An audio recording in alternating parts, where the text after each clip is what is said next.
의료 장소 내의 비상 전원에 대해서 이야기를 하겠습니다. 상용 전원이 공급이 중단되었다. 그러면 병원에서는 심각한 중대한 지장을 초래할 수가 있어요. 예를 들면 생명 유지 장치가 있어요. 여기에 정전이 된다라고 하면 인명의 손상을 가져올 수가 있겠죠. 이런 경우는 빠르게 전원을 공급해 줘야 돼요. 무조건 빠르게 이렇게 할 수는 없다는 거죠. 그래서 시간을 정해놨어요. 그리고 병원에 대해서는 그룹 1, 그룹 2 이런 식으로 그룹을 정해놨어요. 병원에서는 의료 장소별로 그룹을 정해놨어요. 그룹 1, 그룹 2, 그룹 0이 있고요. 그리고 그룹 2 같은 경우는 IT를 써야 되고요. 그룹 1은 의료 행위에 중대한 지장을 초래할 우려가 있다면 IT를 적용해야 돼요. IT란 얘기는 1차는 절연이 되어 있고 2차는 접지를 하는 거죠. 그런데 여기서는 의료 IT입니다. 일반 IT가 아니라 의료 IT는 이렇게 해라 라고 하는 것을 알려드렸습니다. 의료 IT는 전원은 이중절연 또는 강화절연된 비단락 보증 절연 변압기를 설치하고요. T는 접지를 해야 되는데 의료 IT는 그 2차 측 전로는 접지를 하지 않습니다. 그리고 2차 측 전격 전압은 250V 이하가 돼야 되고요. 단상은 2선식으로 10kVA 이하가 되는 거고 3상은 비단락 보증 3상 절연 변압기를 써야 하는 거죠. 그리고 의료 IT에 접속되는 콘센트는 일반 TT 계통이나 TN 계통에 혼용이 되지 않도록 구분 표시까지 해서 별도로 관리해야 된다라고 하는 것이 굉장히 중요한 요인 중에 하나입니다. 왜? 인명을 보존하기 위해서 그렇습니다. 따라서 여기 보세요. 상용 전원의 공급이 중단될 경우에는 의료 행위에 중대한 지장을 초래할 우려가 있는 전기설비, 의료기기 이런 곳에는 빠르게 비상전원으로 연결을 해야 되는데요. 전력 공급이 필요한 생명 유지 장치라고 한다면 0.5초 이내 비상전원을 공급해야 합니다. 그리고 그룹 1, 그룹 2 여기는 의료 IT를 적용하는 곳이죠. 그곳 수술실, 내시경실, 수술실 테이블 이런 것들이 될 거예요. 의료 장소에서 수술실 등과 같은 중대한 지장을 초래할 수 있는 장소 이런 곳은 절환 시간이 0.5초 이내 비상전원을 공급해야 합니다. 그래서 여러분들이 기억해야 되는 게 0.5초라고 하는 것 이걸 기억하셔야 돼요. 절환 시간 0.5초 이내 어디냐? 생명유지장치 그 다음 수술실 등과 같은 이런 곳이죠. 이런 곳에 0.5초 이내 전원을 공급해야 돼요. 그리고 절환 시간 15초짜리가 있죠. 15초 이내 비상전원을 공급하는 장소 이것은 역시 생명유지장치인데 15초 이내 전력 공급이 필요한 생명유지장치 그리고 그룹 2에서 최소 50% 조명, 그룹 1의 의료장소에서 최소 1개 조명에는 15초 이내에 비상전원을 공급해야 돼요. 그 외에는 15초를 초과하는 비상전원 공급장치가 되겠죠. 여러분들이 기억해야 될 것 0.5초, 15초 이런 부분을 기억하고요. 비상전원에 대해서 다음과 같이 분류합니다. 비상용 예비전원 설비의 조건 및 분류라고 있어요. 비상용 예비전원 설비의 조건 및 분류. 여기서 15초라고 하는 것은 어떤 걸 말할까요? 15초라는 것은 중간 차단입니다. 15초를 넘어가는 것은 장시간 차단으로 보고 있죠. 0.5초라고 하는 것은 무엇일까요? 0.5초라는 것은 단시간 차단을 말합니다. 그리고요, 무순단이라고 하는 게 있어요. 끊김이 없는 겁니다. 연속적으로 전원을 공급하는 것, 이것을 무순단이라고 불러요. 순단은 0.15초입니다. 단시간은 0.5초, 보통은 5초, 중간은 15초, 장시간은 15초를 초과하는 거죠. 그래서 단시간 차단 이내 전원을 공급하는 것이 원칙으로 되어 있죠. 가장 좋은 것은 무순단, 다시 말해서 무정전 전원 공급이 되는 게 가장 좋겠죠. 이런 이야기들을 분류하고 있습니다. 자, 얘는 비상용 예비전원 설비의 분류가 되는 거예요. 이렇게 해서 분류가 6가지로 분류가 되고 있다라고 하는 것 정도 기억하시고요. 그 다음 거 볼까요? 자동 공급의 절한 시간에 따른 분류가 6가지가 되고 있다는 것을 여러분들은 방금 전에 봤습니다. 그 외에도 전원 공급 방법은 수동 전원 공급, 자동 전원 공급 등이 있고, 병원은 화재로부터 역시 보호가 돼야 되죠. 비상용 예비전원 설비의 조건 및 분류에서 화재 조건에서 화재 상태에서 운전이 요구된다 라고 한다면 2가지 조건을 충족해야 합니다. 비상용 예비전원은 충분한 시간 동안 전력 공급이 지속되도록 선정해야 하고요.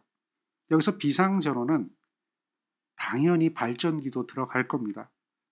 축전지도 들어갈 겁니다. 이런 것들이 비상전원이 되겠죠. 모든 비상용 예비전원 기기는 충분한 시간 내에 내화 보호 성능을 갖도록 선정해야 합니다.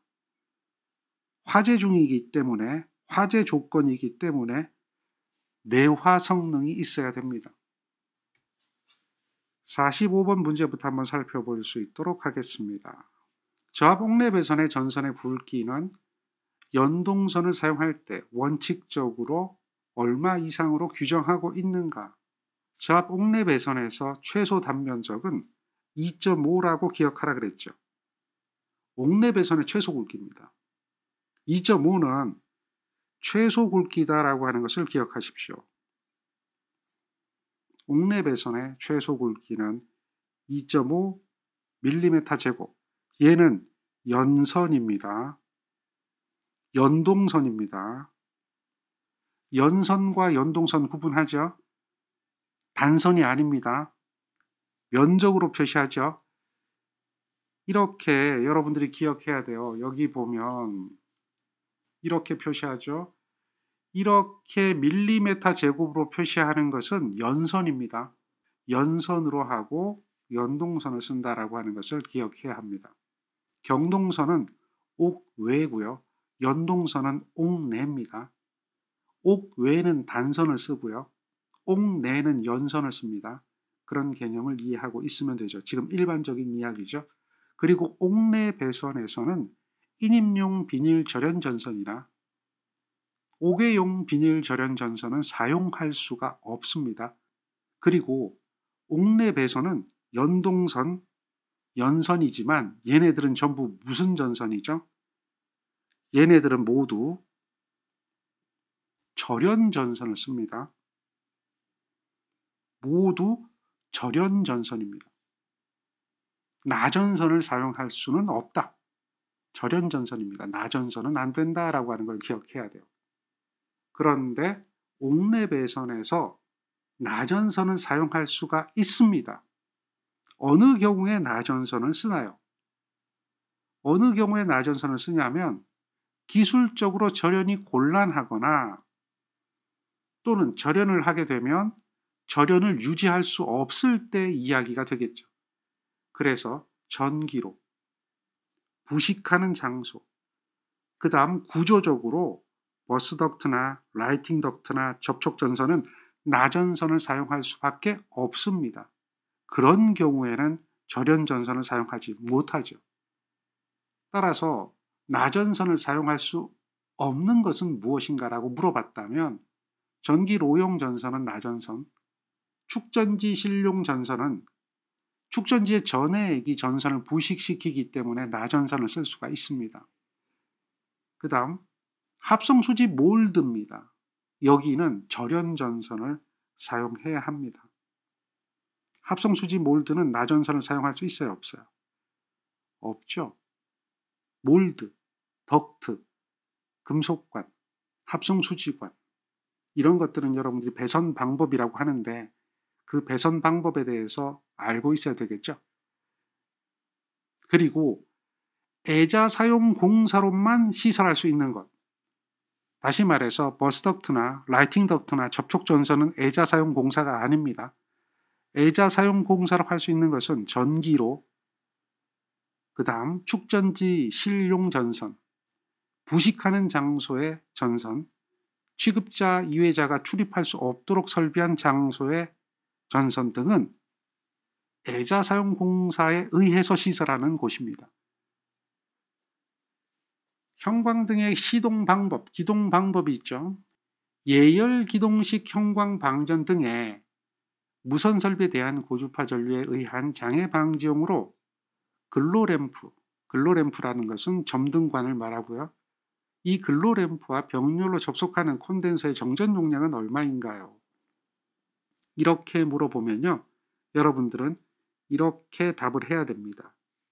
예열 기동식, 다시 말해서 글로램프를 사용하는 형광등이 즉시 점등되는 게 아니라 스위치를 넣으면 점등관이 반짝반짝반짝 하다가 점등되는, 일정 시간 후에 점등되는 이러한 형태는 0.006에서 0.01 사이의 콘덴서를 글로램프와 병렬로 연결합니다. 그리고요. 래피드 스타트, 글로램프가 들어가지 않은 것이라고 한다면 정전 용량이 이만큼인 것을 연결해야 된다. 이렇게 얘기합니다. 기억하시고요. 그 다음, 자, 옥내 배선의 배선 방법이 있는데요.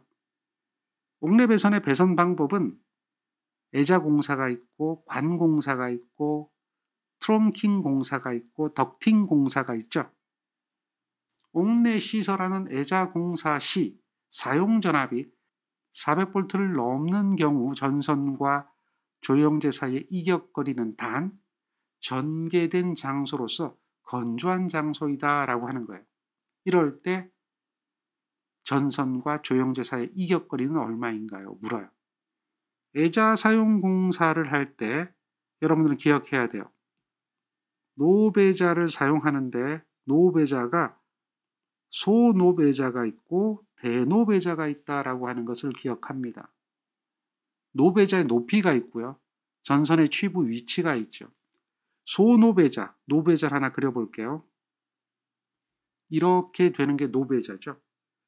노배자에서 얘가 소노배자다라고 하면 노배자의 높이가 있습니다. 이 노배자 높이를 기억하라는 얘기는 아닙니다. 그럼 무엇을 기억해야 되느냐? 전선이 취부되는 위치가 어디죠? 전선은 바로 요 노비 있는 부분에 전선이 취부가 되죠. 여기 부분이에요. 이런 부분에 전선이 취부가 되니까 여기가 소노배자의 전선과 조영제 높이가 되는 거예요. 얘가 25mm입니다. 소노배자는 전선이 취부되는 위치가 25mm 높이의 취부가 되고요. 얘가 대노배자가 되면 이때는 이 높이는 45mm가 됩니다. 소노배자는 조영제로부터 전선 취부까지 높이가 25mm로 정해져 있고 대노배자는 45mm로 정해져 있어요. 그러니까 노배자가 7.5cm, 10cm 없습니다. 25mm라는 얘기는 2.5cm를 말하는 거고요. 45mm라는 얘기는 4.5cm를 말하는 건데 2.5cm와 4.5cm라고 하는 걸 기억하십시오. 그래서 두 가지가 있는데 2.5cm와 4.5cm 두 가지가 있다. 25mm와 45mm 두 가지가 있다. 이렇게만 기억하면 10cm, 7.5cm, 5cm는 답이 아닙니다. 답은 이렇게 될 수밖에 없어요. 그리고요. 한 가지 제외하고 모두 2.5예요. 25mm입니다. 그러면 그 한 가지는 얼마입니까? 한 가지는 4.5가 되겠죠. 45mm가 됩니다. 이 4.5가 되는 경우는 전압이 400V를 넘어야 돼요. 건조한 장소가 아니라 습기. 습기가 있어서 위험하고 전압도 높아서 위험한 장소, 대노배자를 쓰게 되고요. 나머지 장소는 모두 소노배자를 씁니다. 애자공사에는 소노배자가 모두 기준이 되고 대노배자를 쓰는 곳은 딱 한 곳이 있는데 전압이 400V를 넘고 습기가 있는 장소가 될 겁니다. 따라서 그러한 장소 하나만 기억하시면 되는데요. 바로 이 부분만 대노배자를 쓴다. 요거는 전선과 조영제 사이의 이격거리를 이야기할 때 우리는 이렇게 기억하는 거예요. 그리고 나머지는 다 동일합니다. 전선과 전선 사이의 거리는 0.6m고 지지점 간 거리는 2m입니다. 당연히 조영제에 따라 붙여야 되는 게 맞아요. 그런데 조영제에 따라 붙이지 않고 조영제와 조영제를 이동하는 경우가 있어요. 건너뛰는 경우가 있겠죠. 따라 시설하지 않는 경우는 지지점 간 거리는 6m까지가 가능합니다. 그러나 2m가 지지점 간 거리가 되죠. 0.06, 2m는 정해진 겁니다. 변함이 없습니다. 배선 방법에 대해서 계속해서 얘기합니다. 합성수지 몰드 공사에 의한 조합 옥내 배선의 시설 방법으로 옳은 것은 이렇게 얘기합니다. 합성수지 몰드 공사에서 전선은 절연전선을 쓰고 연선을 씁니다. 합성수지 몰드 공사에서 전선으로는 단선만을 사용하고 연선을 사용해서는 안 된다가 아니라 연선을 사용하고요. 전선으로는 5개용 비닐 절연 전선을 쓸 수가 없습니다. 인입용 비닐 절연 전선도 쓸 수가 없습니다. 그리고 합성수지 몰드 안에서 전선의 접속점을 두기 위해서 합성수지제 조인트 박스를 사용했다라고 이야기합니다. 이 이야기는 맞습니다. 합성수지 몰드 안에서 전선의 접속점을 둘 수가 없습니다.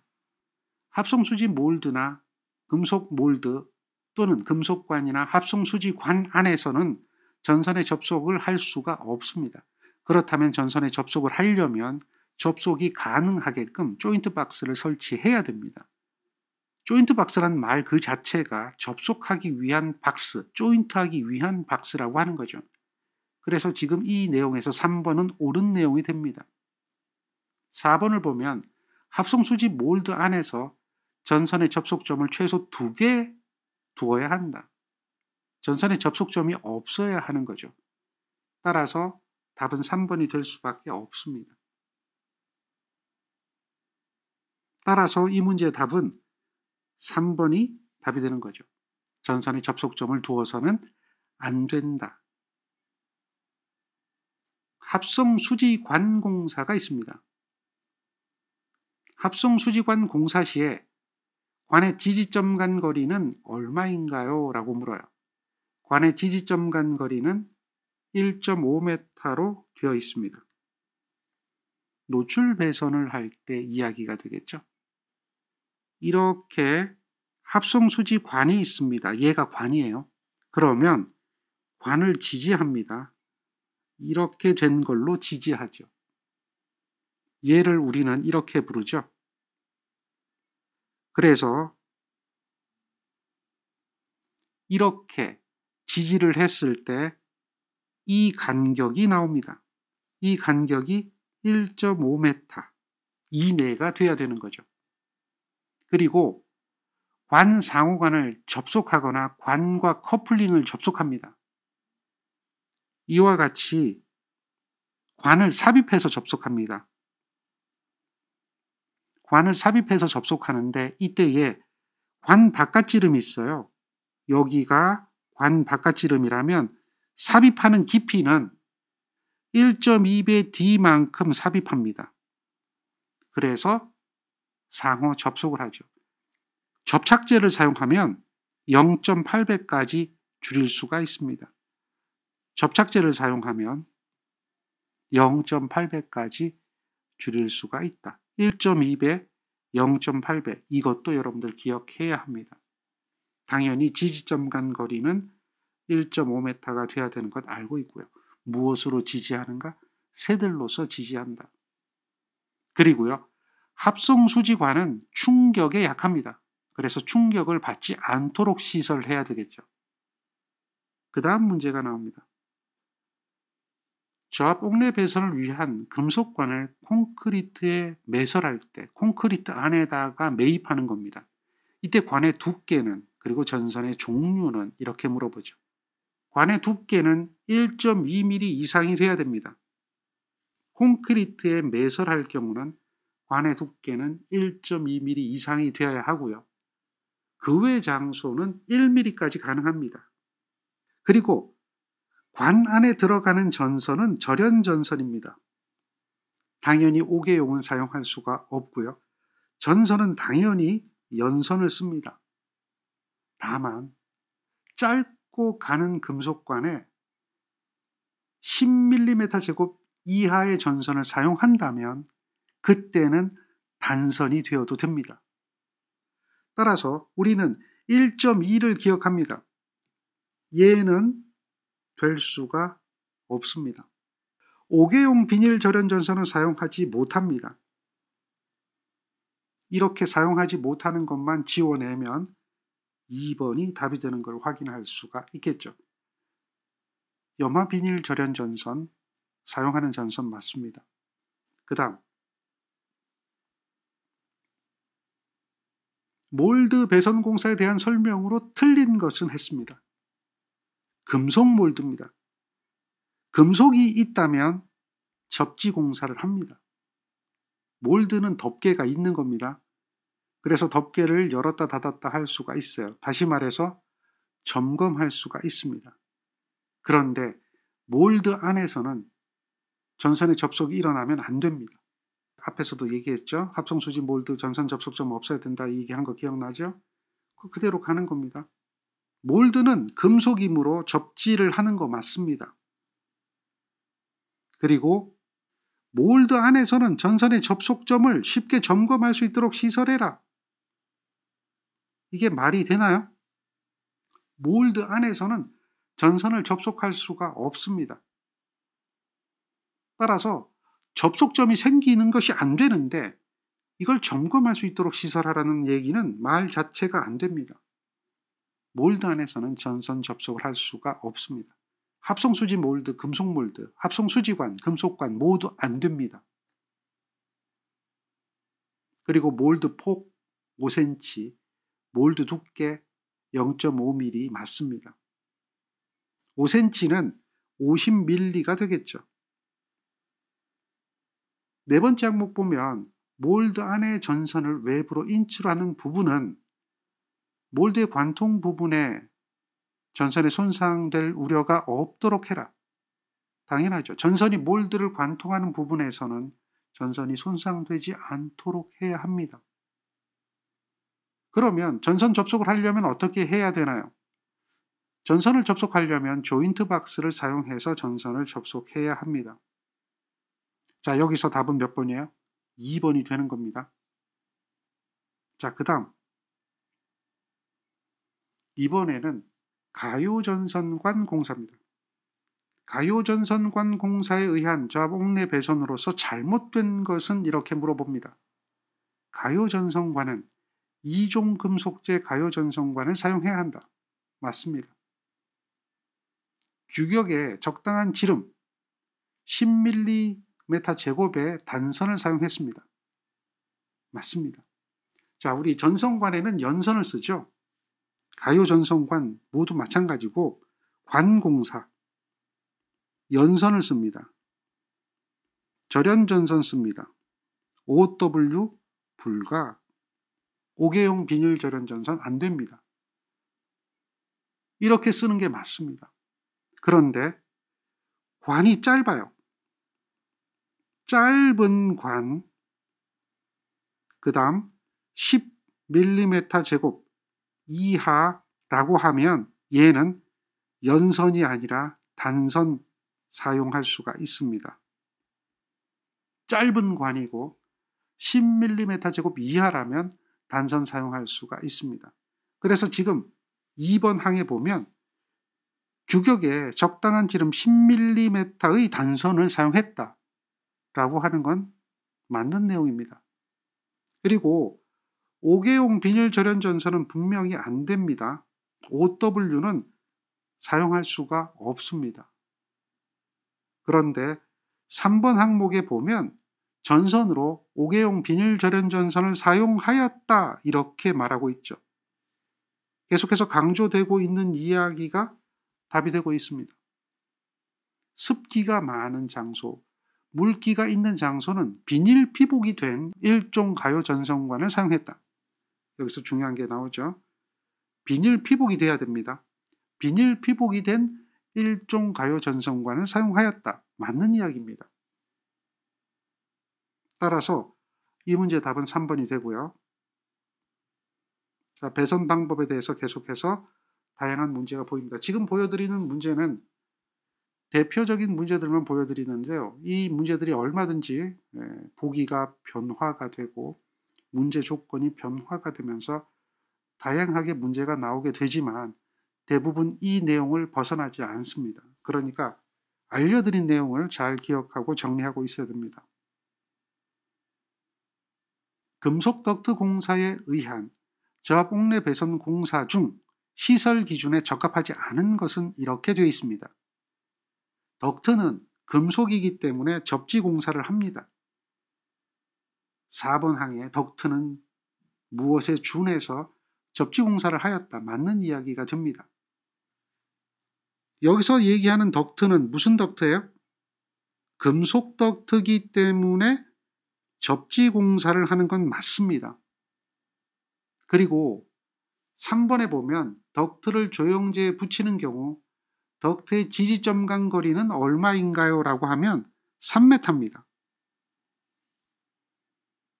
따라서 3번이 답이 되는 건 맞고요.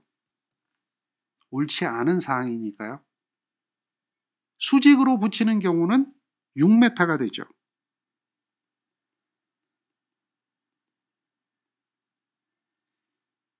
이렇게 되는 것 기억하고 있습니다. 그리고 금속 덕트에 넣는 전선의 단면적은 덕트 내부 단면적의 20% 이하가 돼야 됩니다. 그런데요, 20%가 아니라 50%가 되는 경우가 있죠. 50%가 되는 경우는 제어회로 배선, 이런 경우는 50%까지 가능합니다. 덕트 상호 또는 덕트와 금속 관관은 전기적으로 완전하게 접속해야 합니다. 덕트 상호 및 덕트와 금속 관관은 전기적으로 완전하게 접속하는 이유는 접지 공사를 하기 때문입니다. 전기적으로 접속되지 않으면 접지가 영향을 발휘할 수가 없겠죠. 접지를 하기 때문에 덕트 상호 또는 덕트와 금속관은 금속으로 된 것들은 완전하게 접속해서 접지를 해야 합니다. 또한 여러분들이 기억해야 되는 겁니다. 덕트 안에서는 전선의 접속이 생기면 안 됩니다. 덕트는 당연히 절연 전선을 사용해야 합니다. 절연 전선을 사용해야 한다. 5개용 비닐 절연 전선 사용할 수 없습니다. 덕트 안에서는 전선의 접속이 되어서는 안 됩니다. 그 다음에 덕트는 금속이니까요. 금속 덕트는 접지 공사를 해야 합니다. 그리고 덕트의 끝부분은 막아야 한다. 먼지 등이 들어가면 안 되기 때문에 지지점 간 거리는 3m가 돼야 된다. 그리고 덕트 상호간 견고하고 또한 전기적으로 완전하게 접속해야 된다. 접지를 하기 때문에. 이런 정도를 기억하는 겁니다. 자, 이번에는 버스덕트입니다. 버스덕트 공사에 의한 저압옥내 배선에서 잘못 설명한 것은 이렇게 말하고 있습니다. 덕트 종단부는 폐쇄하는 거 맞습니다. 덕트 상호간 및 전선 상호간은 견고하고 또한 전기적으로 완전하게 접속해야 합니다. 덕트 내부에는 먼지가 들어가지 않도록 해야 합니다. 자, 그 다음 2번 항을 보세요. 습기가 적은 장소 또는 물기가 없는 장소에 시설하는 경우 5개용 버스덕트를 사용하고 버스덕트 내부에 물이 침입하여 고이지 아니하도록 할 것. 물이 들어와서 고이지 않으면 된대요. 습기가 적거나 물기가 없는 장소에 물이 들어와서 내부에 고이지 않도록 한다. 물이 없는데 물이 들어와서 내부에 물이 고이지 않도록 한다. 이거는 앞뒤가 안 맞죠. 원래는 습기가 많거나 물기가 있는 장소에 물이 들어와서 고이지 않도록 하는 것이 맞습니다. 그런데 반대로 이야기하고 있죠. 글을 잘 읽어보면 맞는 것 같은데 조금 다른 겁니다. 원래는 이렇게 돼야 되겠죠. 습기가 많은 장소, 물기가 있는 장소에 시설하는 경우는 5개용 버스덕트를 시설하고 내부에 물이 침입하여 고이지 아니하도록 해야 한다. 따라서 이 문제에서는 습기가 적고 물기가 없다 라고 하는 부분이 틀렸다는 거죠. 문제를 잘 읽고 이해를 해야 합니다. 이런 부분을 찾아서 답을 하셔야 되고요. 그 다음 56번인데요. 라이팅 덕트라고 하죠. 전등을 점등하기 위한 라이팅 덕트 공사입니다. 라이팅 덕트 공사에 의한 저압옥내 배선은 덕트의 지지점 간 거리를 몇 메타 이하로 해야 하는가? 라이팅 덕트는 덕트의 지지점 간 거리는 2m입니다. 덕트는 조영제에 견고하게 붙이고 덕트 상호관 및 전선 상호관은 견고하고 또한 전기적으로 완전하게 접속해야 합니다. 그리고 덕트 끝부분은 막아야 합니다. 라이팅 덕트는 열려 있으므로 개구부가 아래로 향해야 합니다. 개구부를 통해서 램프를 점등하는 거죠. 그래서 개구부, 열린 부분은 아래로 향해야 합니다. 다만 사람이 접촉하면 안 됩니다. 그리고 먼지가 들어가지 않도록 시설하는 경우에 한해서 옆으로 향할 수는 있습니다만 아래로 향해야 합니다. 덕트는 조영제를 관통해서는 안 됩니다. 그리고 라이팅 덕트이기 때문에 사람이 용이하게 접촉할 우려가 있습니다. 그럴 때는 접촉하여서 지락이 생긴다면 자동적으로 전로를 차단하는 지락 차단 장치, 어떤 걸까요? 누전 차단기가 되겠죠. 누전 차단기를 설치해야 합니다. 덕트를 사람이 용이하게 접촉할 우려가 있는 장소에 시설한다면 지락이 생겼을 때 자동적으로 전로를 차단하는 누전 차단기를 설치하는 것이 바람직합니다. 따라서 이 문제 답은 1번이 되죠. 자, 다음 문제입니다. 플로덕트, 바닥에 설치하는 덕트죠. 플로덕트 공사에 의한 저압 옥내 배선에서 절연전선으로 연선을 사용하지 않아도 되는 것은 단면적이 얼마 이하인 경우인가 라고 한다면 정해진 겁니다. 전선은 연선이고 단면적이 10mm 제곱 이하인 경우는 단선을 쓸 수가 있습니다. 당연히 전선은 절연전선이 되고요. 덕트 안에는 전선의 접속이 없어야 합니다.